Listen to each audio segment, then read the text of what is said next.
ഞങ്ങൾ രണ്ടുപേരോട് വന്നിട്ട്. അപ്പം സമയം ഏകദേശം 3:45 4 മണി വരെ. ഉച്ചയ്ക്ക് ചോറുണ്ട്, ഒന്നും കഴിച്ചില്ല. കണ്ടാ ചൂണ്ടയിരിക്കുന്ന അരിപ്പുണ്ട്, കണ്ടോ?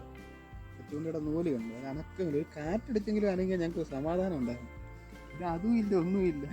100 രൂപ മുടക്കി പെട്രോൾ മേടിച്ച് തീറ്റയും മേടിച്ച് ഇവിടെ വന്നിട്ട് ഇവിടെ ആണെങ്കിൽ ഒരു കുന്തവും ഇല്ല. വേറൊന്നും അല്ല, ഇവിടെ ഒരു 2 ജോഡി പുലിവാഹ കിടന്ന് കറങ്ങുന്നുണ്ട് കുഞ്ഞുങ്ങളെ കൊണ്ട്. അപ്പം മറ്റു മീനുകളിൽ ഇതുങ്ങളുടെ കുഞ്ഞുങ്ങളെ ഉപകരിക്കുമെന്ന് പറഞ്ഞിട്ട് അവർ ചിലപ്പോൾ അതിനെ പേടിച്ച് മറ്റു മീനുകളുടെ അടുക്കാത്ത ആയിരിക്കാമെന്നാണ് ഞങ്ങളുടെ ഒരു കണക്ക് കൂട്ടൽ. ഇപ്പോൾ എന്താണെന്ന് അറിയത്തില്ല. നമ്മളെക്കാൾ അറിവുള്ള ആൾക്കാർ ചിലപ്പോൾ ഇതൊക്കെ കണ്ടിട്ട് നമ്മൾ പറഞ്ഞ ശരിയാണോ ഇല്ലെന്ന് നമുക്കറിയത്തില്ല. നമ്മുടെ ഒരു ഊഹം പറഞ്ഞതാണ്. ഇത് എന്തോ പറയാനാ ഗൈസ്, ഞങ്ങൾ ഇത് ലാസ്റ്റത്തെ കാസ്റ്റിംഗ് ആണ്. ഇതൊക്കെ കഴിഞ്ഞ് ഞങ്ങൾ തിരിച്ച് പോവുക. അടുത്ത നല്ലൊരു മീനെ കിട്ടുന്നതിന് വരെ വീണ്ടും കാണാം.